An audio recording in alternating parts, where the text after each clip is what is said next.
Bonjour à toutes et à tous. Nous sommes ravis de vous accueillir dans une grande première pour nous à AFNOR Compétences, l'organisation de portes ouvertes digitales. On me dit que nous sommes près de 300 et donc on vous remercie chaleureusement de vous être rendus disponibles. Alors, je suis Antoine Bonnet, je suis le responsable commercial d'AFNOR Compétences. Aujourd'hui, ça fait maintenant 2 ans qu'AFNOR Compétences a décidé, dans une démarche responsable et tournée vers l'avenir, de ne plus imprimer le fameux catalogue de formation que vous pouvez découvrir à côté de moi, de l'autre côté. Bon, c'est aussi parce que, en vous interrogeant, on se rendait compte qu'à part surélever des doubles écrans, il avait plus grande utilité, mais il fallait nous trouver un format pour tout de même vous présenter nos solutions. Donc, c'est le format de la porte ouverte digitale ou virtuelle, comme vous voulez, que nous avons choisi pour vous présenter les solutions répondant à vos enjeux 2024. Je pense que le timing devrait être plutôt bon parce qu'un certain nombre d'entre vous est en train de préparer son plan de gestion des compétences pour lequel, je l'espère, vous trouverez des solutions. Tout au long de la présentation, n'hésitez pas à nous écrire vos questions en cliquant là sur le petit onglet Q&R en bas de votre écran. Et en fin de présentation, nous y répondrons bien volontiers. Alors, ce que je vous propose pour commencer, c'est de faire connaissance, tout simplement, en répondant au quiz qui s'affiche à l'écran, qui va vous demander d'où vous êtes connecté aujourd'hui et tout à l'heure, dans quelques minutes, nous comparerons ces résultats avec la répartition géographique de nos stagiaires. Alors, pour faire simple, on a pris la carte de France téléphonique, comme ça, c'est plus facile pour vous de vous situer.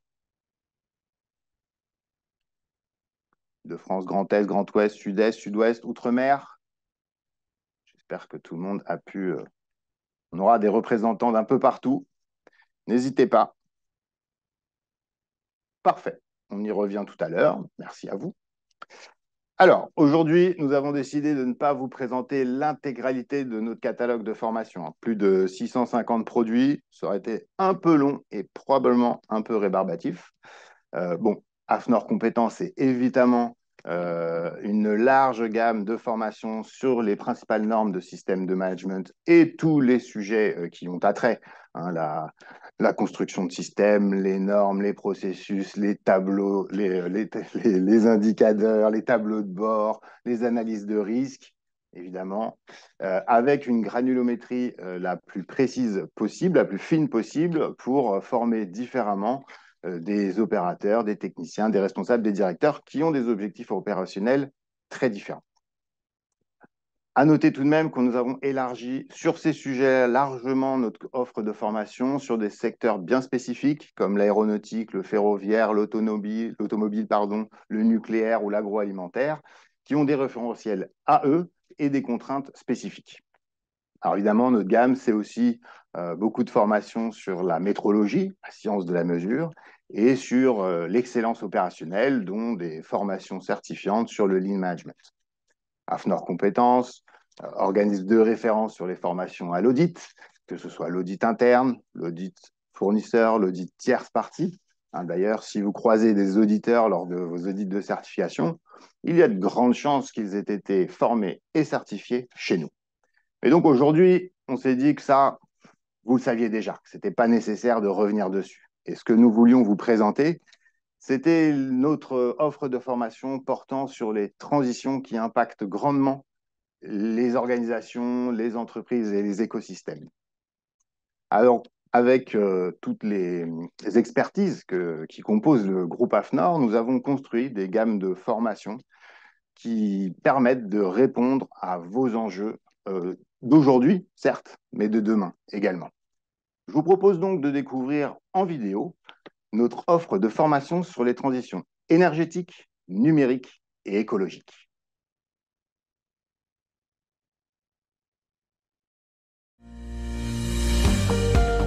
L'énergie, et notamment l'économie d'énergie, est aujourd'hui au cœur de l'actualité avec les notions de sobriété énergétique et de décarbonation.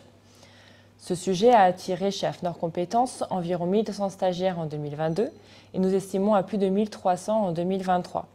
Claire, peux-tu nous donner les thématiques qui guident vers cette transition énergétique ? Bien Bien sûr, je pense que 2023, c'est important de revenir sur 3 temps forts dans l'année. Le premier, ça a été la publication de la loi d'accélération des ENR, qui du coup oblige toutes les sociétés publiques et les entreprises de plus de 250 salariés à établir un plan de valorisation de leur foncier en vue de produire des énergies renouvelables. Le deuxième temps fort qu'on a eu dans l'année, c'est la publication de la révision de la directive efficacité énergétique avec une baisse de seuil pour les assujettis. Et le troisième temps fort qu'on peut voir, c'est l'entrée en vigueur le 1er octobre 2023 du MACF. Le MACF, c'est le mécanisme d'ajustement carbone aux frontières. On appelle souvent ça la taxe carbone. On voit du coup qu'il y a beaucoup d'incitations pour enclencher cette transition, décarboner son activité, ce qui est évidemment une excellente chose. Mais pour faire les bons choix, avoir la bonne stratégie, encore faut-il disposer des bons outils et du coup d'être bien formé. Donc tous ces sujets sont abordés dans nos formations et nous serons heureux de vous accompagner dans votre projet de transition énergétique. Parlons transition numérique avec un premier chiffre. En France, près d'une entreprise sur 2 subit une cyberattaque chaque année. Qu'est-ce que ce chiffre évoque pour toi, Brice ? Alors, je pense que ce chiffre montre que beaucoup d'entreprises sont insuffisamment préparées et formées aux enjeux de cybersécurité. Donc il est temps que ces entreprises de toute taille se mettent à niveau sur ces enjeux afin de sécuriser leurs données. Mais rappelons que la sécurité des données n'est pas suffisante. Il faut également aller au-delà puisque le risque zéro en cybersécurité n'existe pas. Et il faut se préparer aux crises, anticiper, mettre en place des procédures pour travailler en mode dégradé, opérer une activité minimale en cas d'incident majeur. Un deuxième enjeu, transition numérique, c'est la protection des données. On voit que l'activité des CNIL européennes est croissante chaque année. À titre d'exemple, Meta a été condamné à hauteur de 2,5 milliards d'euros d'amende par la CNIL irlandaise, la DPC. Bon, évidemment, c'est en cumulé sur plusieurs années, mais qu'est-ce que cet enjeu montre également ? Mais ça démontre un intérêt supplémentaire aux entreprises de mettre en place des mesures de sécurité et de protection des données, le respect de leurs obligations réglementaires et législatives. Pourquoi ? Puisque dans les textes réglementaires, il est prévu un système de sanctions et d'amendes pour les entreprises qui ne respecteraient pas leurs obligations. Et au-delà des sanctions, il y a évidemment le risque réputationnel, puisqu'on le voit notamment avec Meta, qu'une entreprise sanctionnée et dont la sanction est rendue publique perd la confiance de ses partenaires. Et un troisième enjeu, c'est celui de l'intelligence artificielle. Aujourd'hui, il y a l'IA Act qui est en préparation. Alors, on pourrait se dire que c'est un sujet un peu à part par rapport à ce qu'on vient de voir précédemment, mais tu vas nous montrer qu'en fait, c'est lié. En effet, ce texte réglementaire doit être publié d'ici 1 an, adresser de nouvelles obligations réglementaires pour toutes les entreprises qui développent et utilisent des systèmes d'intelligence artificielle, notamment les systèmes d'intelligence artificielle à haut risque. Ces entreprises devront mettre en place des mesures liées à l'éthique des traitements de données et à la sécurité des données. Et on peut donner comme exemple notamment les cabinets de ressources humaines qui utilisent des traitements automatisés pour la sélection des CV qui sont considérés comme des IA à haut risque. Et on voit que là encore, beaucoup d'entreprises qui utilisent des systèmes d'IA le font avec des données personnelles. Oui, et une norme à apparaître à la fin de l'année qui englobera tous ces sujets, c'est l'ISO 42001. Donc sur ce sujet et sur bien d'autres, nous vous invitons à aller sur notre site AFNOR Compétences.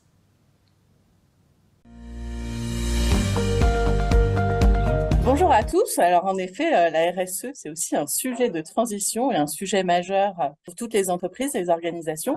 Et nous avons la chance en interne à l'AFNOR d'avoir des experts dont Olivier Graffin fait partie. Olivier, tu es là ? Bonjour à toutes et à tous.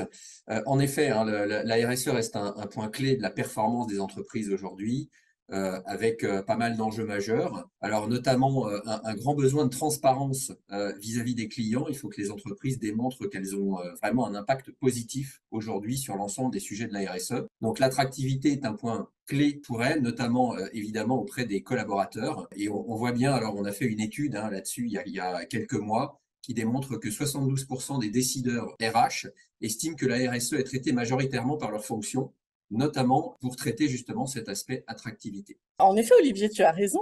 Pour répondre à ce fort intérêt, on organise autour des sujets RSE, mais aussi de l'achat responsable ou de l'économie circulaire, toute une gamme de formations, aussi bien des formats courts de sensibilisation via des e-learning, jusqu'à des cycles certifiants qui sont éligibles au CPF.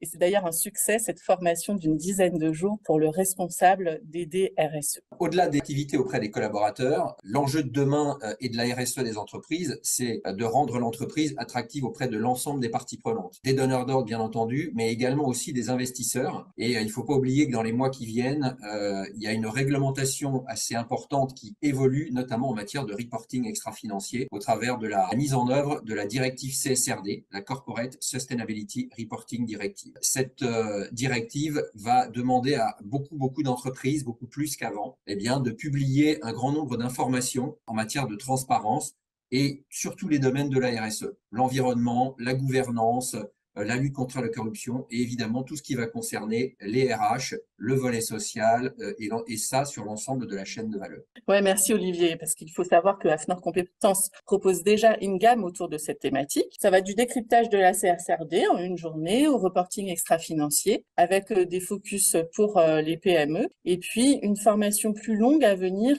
pour les auditeurs de durabilité qui dure à peu près 90 heures. Et là, ça va nous permettre de savoir comment il faut faire ces audits de durabilité.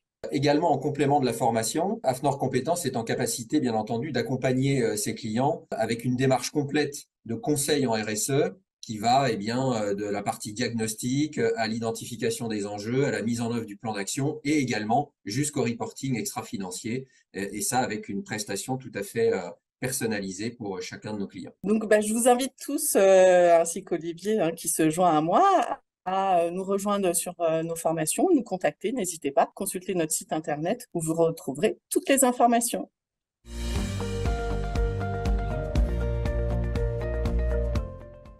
Alors, mon équipe technique me fait dire qu'il n'est pas impossible que la vidéo ait été légèrement saccadée. Si c'est le cas, nous nous en excusons bien évidemment.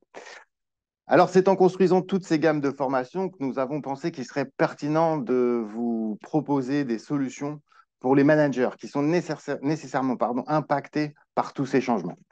Je vous propose donc de découvrir en vidéo à nouveau, et en espérant qu'elle ne soit pas saccadée cette fois, notre offre de formation sur la transition managériale.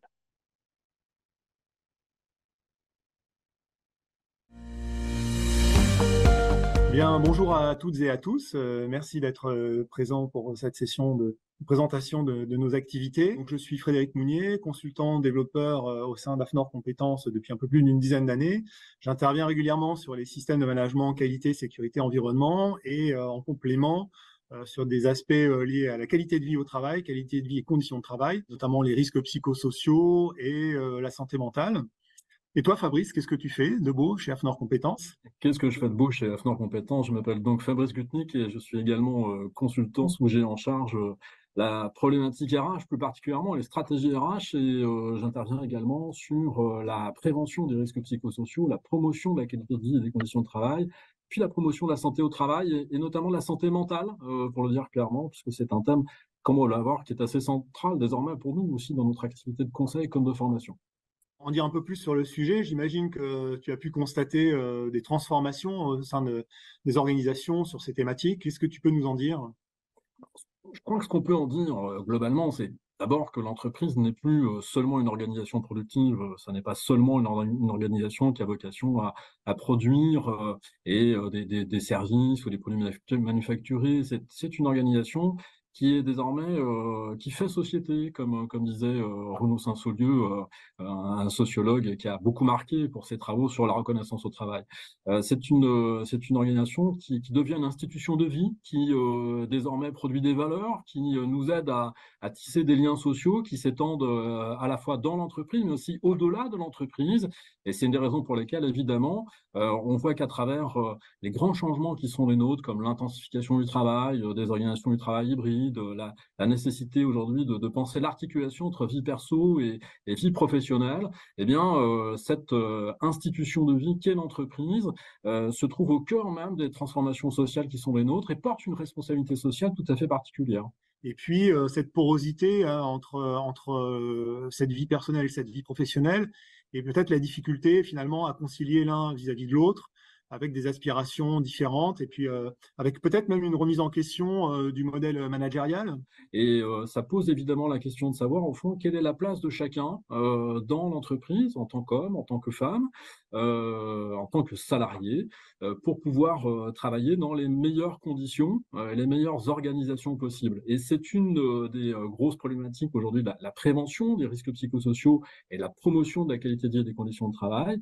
Au fond, quelles organisations du travail mettre en place, quelles pratiques managériales mettre en place, comment articuler la vie personnelle et la vie professionnelle, et puis aussi, pour ceux qui s'y engagent, et elles sont de plus en plus nombreuses à s'y engager, comment accompagner des habitudes de vie qui permettent à chacun de bénéficier des meilleures conditions possibles pour pouvoir vieillir au travail. Et on sait que la retraite s'est éloignée de 2 ans avec la dernière réforme pour un grand nombre d'entre nous, et que par conséquent, il s'agit de rester en bonne santé tout au long de sa vie professionnelle et au-delà. Appuie sur des référentiels justement qui participent à répondre à ces enjeux de société, ces enjeux sociaux même. On pourrait notamment citer l'ISO 45001, hein, qui permet d'intervenir sur la santé et la sécurité dans les organisations. Et il y a la question de la santé mentale, hein, que tu évoquais. De ce point de vue-là aussi, on peut agir aujourd'hui avec des référentiels qui sont reconnus mondialement d'ailleurs. Et donc, on intervient, nous, justement, en amont, je veux dire, en prévention primaire, hein, pour aider les managers à détecter les signaux faibles relatifs aux risques psychosociaux, de manière à éviter ces événements indésirables que tu viens d'évoquer, que sont les crises d'anxiété, les envies suicidaires ou les dépressions, hein, qui seraient liées au travail ou pas d'ailleurs, hein, mais qui, en tout cas, ont un impact forcément sur l'organisation du travail. Et typiquement, ce genre d'action, on va des effets bénéfiques, hein, constitue des opportunités pour les organisations, puisqu'on va améliorer la marque employeur, hein, favoriser l'attractivité, la fidélisation. Et puis, on va pouvoir mieux concilier l'équilibre entre la vie pro et perso, favoriser l'engagement, hein, des collaborateurs, et puis peut-être favoriser la durabilité, telle que je l'évoquais tout à l'heure dans le travail, et cette pérennité, finalement, cet aspect durable, hein, des organisations. Ce qui nous conduit à travailler avec aujourd'hui des dispositifs qui sont structurés selon des modalités pédagogiques très différentes et pour lesquels on va de l'action de sensibilisation jusqu'à des accompagnements dans le temps de plusieurs années, et voilà à quel point on essaie de contribuer de la façon la plus constructive possible à ces transformations.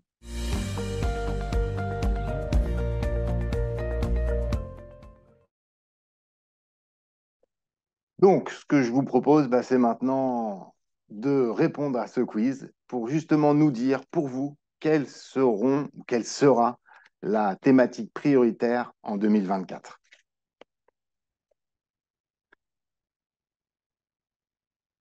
Logique, RSE, numérique, managérial.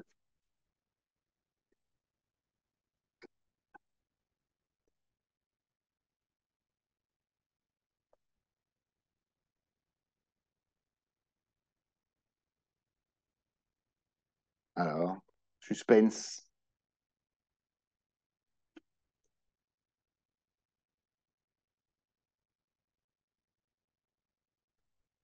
Ah, c'est ce qu'on imaginait. Très partagé, on est content parce que ça veut dire que notre catalogue va répondre à tous vos enjeux, mais effectivement, c'est des thématiques prioritaires qu'il faudra, en fait, et on savait que la question était un peu piégeuse puisqu'il faudra probablement les mener toutes de front. Merci à tous pour cette partie de présentation. Alors, ce que je vous propose maintenant, parce que je pense que beaucoup d'entre vous nous connaissent quand même déjà, sont peut-être déjà venus dans nos locaux ou ont participé à une formation ou inscrit un collaborateur à une de nos formations. Mais êtes-vous vraiment au courant des coulisses de tels exploits quotidiens? Eh bien, c'est ça que je vous propose de découvrir maintenant.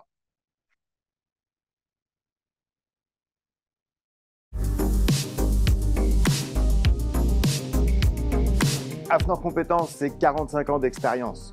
2500 sessions planifiées en présentiel ou en distanciel, accueillant nos 11 000 stagiaires par an. C'est un catalogue de formation de plus de 650 produits, dont 130 certifiants et 45 éligibles au CPF. Évidemment, ces formations sont animées par un réseau de plus de 400 experts. Mais AFNOR Compétences, ce n'est pas que des chiffres. C'est surtout des femmes et des hommes qui œuvrent au quotidien pour vous proposer l'expérience la plus satisfaisante possible. C'est ici, dans ces locaux, que les habitants du village AFNOR Compétences sont regroupés dans les services commerce, relations clients, marketing, communication, développement et pédagogie. C'est d'ailleurs dans ce service que nous avons intégré de nouvelles compétences pour vous proposer des solutions digitales répondant encore mieux aux enjeux de la formation continue. Nous avons donc intégré dans nos équipes des ingénieurs digitaux en capacité de développer des capsules e-learning de façon à être plus agiles, à réduire les temps de conception et évidemment à diminuer les coûts. Nous nous sommes également équipés de logiciels de création et d'un studio d'enregistrement, facilitant la production de contenus digitaux. Parallèlement, quasi l'intégralité de nos formations sont proposées en classe virtuelle pour répondre à vos contraintes de déplacement et de disponibilité. Cette année encore, plus de 40% de nos sessions se sont faites à distance. Mais nous sommes évidemment toujours ravis de vous accueillir dans nos locaux. Bien que nous ayons adapté notre pédagogie au format distanciel, la formation en présentiel reste riche de ces échanges facilités par la proximité. Notre centre de formation est composé de 28 salles spécifiquement équipées pour favoriser les échanges et l'apprentissage. Un restaurant accueille des stagiaires tous les midis pour que le repas soit également un moment convivial.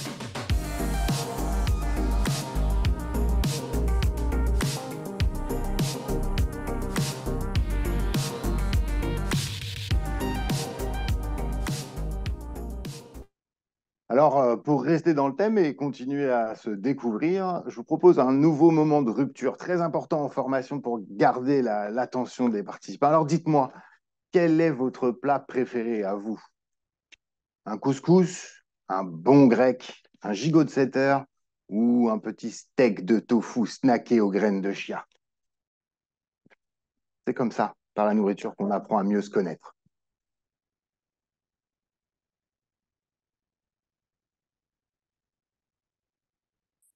Apparemment, c'est mitigé.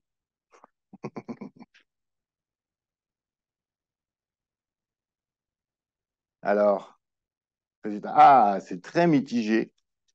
Eh bien, ça tombe bien. C'est tout à fait représentatif de l'hétérogénéité de nos clients. Effectivement, tous les ans, il va un peu vite sur la répartition, mais j'arrive. Tous les ans, nous avons la chance d'accueillir des stagiaires de toutes les typologies d'entreprises, de la TPE à la grande entreprise, en passant évidemment par des agents du secteur public, et ceux de tous les secteurs. Et donc là, transition habile qu'on m'a légèrement anticipée pour vous présenter la répartition géographique de nos stagiaires et la vôtre.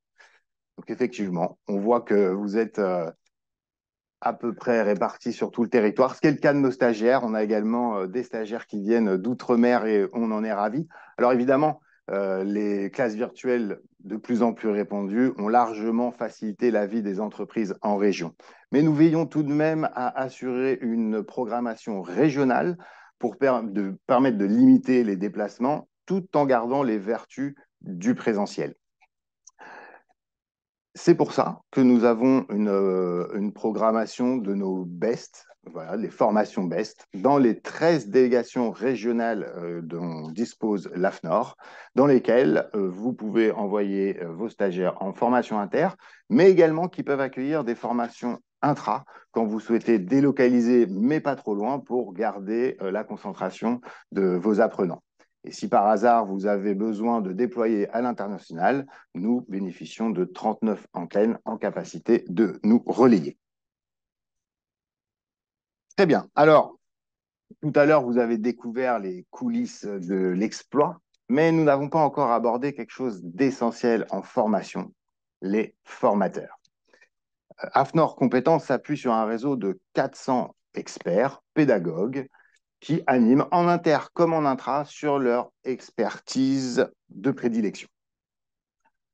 Il nous semblait très important de vous décrire et vous expliquer le processus de sélection de ces experts. En effet, il n'est pas forcément toujours évident d'avoir une belle expertise et d'être en capacité également de la transmettre. C'est pour cela que nous avons mis un processus en place pour en être certain. Alors, tout commence évidemment par une analyse de l'expérience professionnelle via le CV et des échanges. Nous veillons systématiquement à avoir des formateurs qui ont plus de 10 ans d'expérience en entreprise. Car la formation, c'est certes des synopsis, des mises en situation, des programmes, etc. Mais c'est aussi tout l'apport du formateur en retour d'expérience qui va enrichir la formation. Une fois de cette validation technique faite, nous passons à la validation du savoir-faire pédagogique avec le test du 6 minutes. Qu'est-ce qu'un 6 minutes? C'est tout simplement un exercice, pas forcément facile, où le futur formateur va devoir construire et animer une séquence de formation de 6 minutes sur le sujet de son choix. Ce qui compte, c'est qu'il valide un certain nombre de critères qui nous semblent essentiels à l'animation. Alors, qu'est-ce qu'on va regarder? Je ne vais pas tous les citer parce qu'il y a 21 critères, mais certains critères qui peuvent vous éclairer, c'est par exemple la mise en place de mise en situation et surtout d'être clair dans les consignes, d'être en capacité de donner la parole à tout le monde. C'est quoi de plus triste qu'une formation où seul le formateur prend la parole? Le fait de faire le tour de table qui permet de comprendre un peu les attentes de chacun. Voilà, tous ces éléments vont être validés pour être certain qu'il a un réel savoir-faire pédagogique. Et suite à cela, une fois tout cela validé, il rentre dans un processus de qualification qui va alterner co-animation et animation tutorée. Voilà, j'en ai fini avec cette présentation. J'espère vraiment que le format et le contenu vous ont plu. Alors évidemment, nos équipes restent tout à fait à votre disposition pour répondre à vos questions. Vous avez la possibilité d'aller sur notre site compétences.afnor.org ou de nous appeler au 01 41 62 76 22. Pour celles et ceux qui ont un interlocuteur commercial dédié, surtout, n'hésitez pas à le contacter. Il nous reste maintenant une quinzaine de minutes, si nécessaire, pour répondre à vos éventuelles questions. Donc, comme tout à l'heure, il vous suffit, hop, j'essaie de le viser, de cliquer sur l'onglet Q et R, questions et réponses. Je vais d'ailleurs éventuellement convier mes camarades pour éviter que je ne réponde des bêtises. Et à vos claviers si vous avez des questions sur notre offre de formation. Je vais regarder. Ah ouais. Hop. Quelles sont les formations cyber? Alors, je propose à notre chef de produit, que vous avez d'ailleurs découvert dans la vidéo Gaïd Quefek, qui devrait se connecter incessamment sous peu. Oui, bonjour. Il va vous présenter cela. Tout à fait. Si les autres ont des questions, n'hésitez pas. Hein. On les balayera au fur et à mesure. Oui, alors bonjour et merci pour cette question. En effet, on Gaïd a est pu... là? Oui, tout à fait.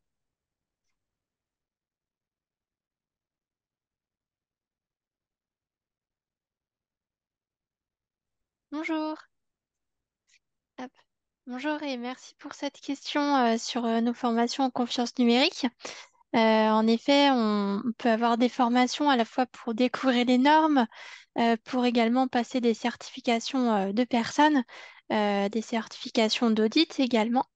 On peut avoir aussi des formations à la fois sur la protection des données, la cybersécurité ou la sécurité de l'information.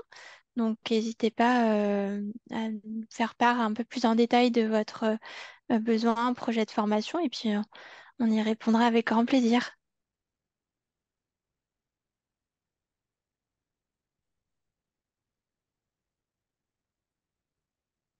Je ne sais pas si Yann, tu veux rajouter quelque chose. Yann Tumbach qui s'occupe des formations en audit. Oui, bonjour à tous. Oui, en effet, notre gamme sur l'audit est très riche et assez complexe. Donc voilà, n'hésitez pas à poser des questions si vous en avez. Nous sommes là pour y répondre.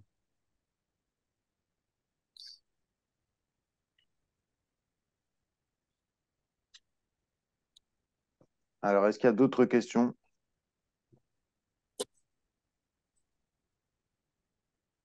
Je n'en vois pas. Écoutez, c'est qu'on a été clair. De toute façon, encore une fois, hein, toutes nos équipes sont disponibles, donc surtout, n'hésitez pas. Écoutez, moi, je vous propose qu'on en reste là. Encore un grand merci de vous être rendu disponible de la part de toute l'équipe d'AFNOR A. une petite question supplémentaire. L'éligibilité au CPF, je l'ai vu. Alors, c'était sur les auditeurs peut-être? Yann, je ne sais pas. Oui, alors les formations éligibles CPF, ce sont toutes nos formations qui ont une certification ICA. Voilà. Donc, sont exclues les formations d'auditeurs internes pour l'instant, même si les dossiers ont été déposés, et les formations IRCA. Mais tout ce qui est ICA est éligible au CPF. Je vois une question sur les formations à distance en efficacité énergétique. Est-ce que Bérangère Verdon est là? Je ne la vois point. Si, je Ah suis là, voilà, bonjour. parfait. Oui, oui, bien sûr, toutes nos formations sont possibles de les faire à distance. Donc, on peut faire du présentiel, du distanciel sur tous les sujets. S'il y a des exercices ou des cas pratiques particuliers, voilà, on a possibilité de s'adapter et on fait du personnalisé. Donc, voilà, tout est possible. Alors, la capacité à balayer les 4 référentiels différents, y compris la 22 000, juste sachez qu'en intra, alors en inter, on n'a pas forcément des stages qui balayent l'intégralité de tous les référentiels, même s'il existe un stage audit interne QSE. Mais si vous souhaitez former des auditeurs avec encore plus de référentiels, en intra-entreprise, il est tout à fait possible de faire ce type de formation, bien évidemment. C'est lors de la préparation qu'on intégrera la durée nécessaire en fonction du niveau de connaissance initiale de vos auditeurs sur les référentiels. Et puis ensuite, on intégrera dans les mises en situation et les exercices tous les référentiels qu'on aura sélectionnés ensemble. Donc, pas de souci. Bonjour, Madame Courbet. Ah, Yann, existe-t-il une passerelle entre les formations IRCA et ICA? Alors, il existe des passerelles, mais au cas par cas, ça dépend en fait des référentiels. Donc là, je vous invite plutôt à vous rapprocher de l'ICA, en l'occurrence. Alors, quand je dis passerelle, c'est dans le sens IRCA vers ICA. Dans l'autre sens, malheureusement, il n'y en a pas. Voilà, donc si vous êtes IRCA et que vous souhaitez compléter par une certification ICA, il peut y avoir une passerelle, mais c'est vraiment, voilà, il faut étudier votre dossier dans les détails. Voilà. Merci bien. D'autres questions? Ça m'a l'air bon. Je ne dis pas tout de suite au revoir, parce que tout à l'heure, tac, il y a eu une question, je me dis, ça peut arriver. Bon, ça m'a l'air fini. Donc, à mon tour de vous remercier vraiment de la part de toute l'équipe. Nous espérons évidemment vous voir très bientôt sur nos formations en présentiel ou à distance. Vous allez recevoir une enquête de satisfaction pour qu'on puisse nous savoir ce que vous avez pensé de ce moment. On compte sur vous pour y répondre. Je vous souhaite une excellente fin de journée. Bonjour Daniel, je pense te reconnaître. Une excellente fin de journée et bientôt un excellent week-end et à très bientôt. Au revoir à tous.